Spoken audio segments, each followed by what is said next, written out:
दहेज प्रथा, दहेज के लिए बहू को जलाया।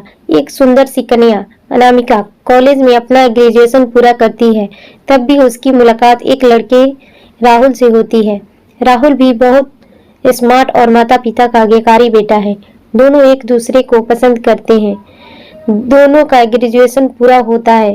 राहुल अपने शहर में जॉब करने लगता है और लड़की भी एक अच्छी जॉब कर रही है। दोनों ने निर्णय लिया कि अब माता पिता से शादी की बात करने का वक्त आ गया है। लेकिन परेशानी यह है कि दोनों की कास्ट अलग अलग है। अनामिका ब्राह्मण है और राहुल राजपूत। राहुल के समाज में दहेज बहुत जरूरी है, जो कि नगद में होती है। उसके अलावा कई तरह के गिफ्ट और गहने की भी मांग की जाती है। राहुल ने अनामिका को यह स्थिति स्पष्ट की और कहा, घर वालों को मनाओ, अगर तुम भी सभी मांगे पूरी करवाती हो तो मेरे पिता माता तुम्हें पलकों पर बैठाएंगे। अनामिका ने अपने माता पिता से यह बात कही। अनामिका के माता पिता को यह बात पसंद नहीं थी, पर अनामिका की जिद थी कि अगर मुझे दहेज दोगे तो मेरी इज्जत बढ़ेगी।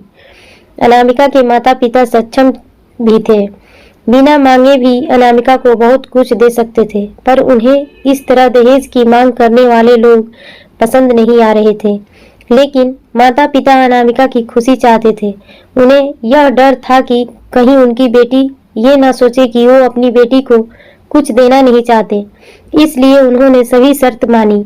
शादी में राहुल को कार, फ्लैट, फर्नीचर के साथ 50 लाख नकद दिए गए। साथ ही अनामिका को गहने भी दिए गए और सभी रिश्तेदारों को गिफ्ट और कपड़े भी दिए गए।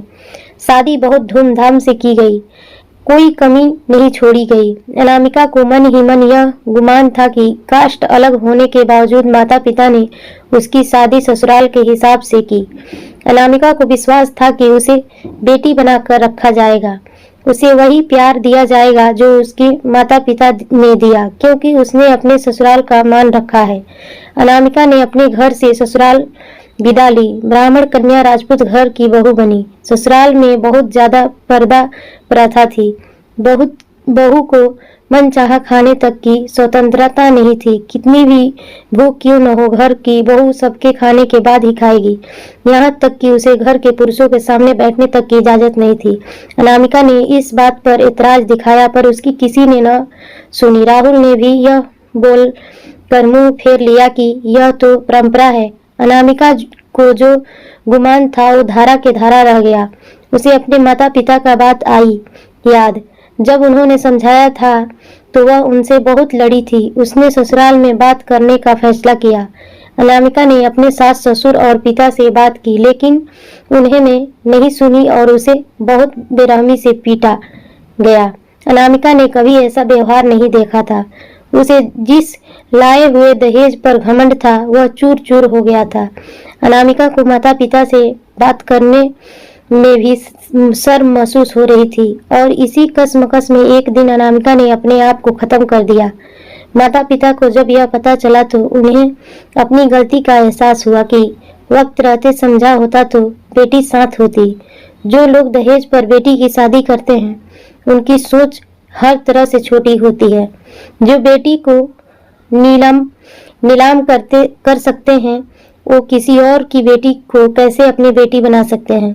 दहेज कभी खुशियों की चाबी नहीं बना सकता, यह बात सभी को समझनी होगी। इस दहेज प्रथा की कहानी में आपने पढ़ा होगा कि माता पिता ही नहीं, लड़की की सोच भी दहेज को स्पष्ट कर रही थी। कई बार लड़कियों को दहेज का गुमान हो जाता है, पर जो लोग लोभी होते हैं वो कभी अच्छे नहीं हो सकते। यह बात सबको समझने की जरूरत है। कहानियां जीवन में बहुत मायने रखती है। कई बार बड़ी से बड़ी डिग्री भी ज्ञान नहीं देती और एक छोटी सी कहानी जीवन बदल देती है। शिक्षा पत्र कहानी को आधार बनाकर अपने बच्चों को जीवन का सच्चा ज्ञान दें। कैसी लगी नीचे कमेंट करके जरूर बताएं और ऐसे ही और भी मोटिवेशनल स्टोरी पढ़ने के लिए इस ब्लॉग को सब्सक्राइब करें, लाइक करें, कमेंट करें और शेयर करें। वीडियो अच्छा लगे तो धन्यवाद।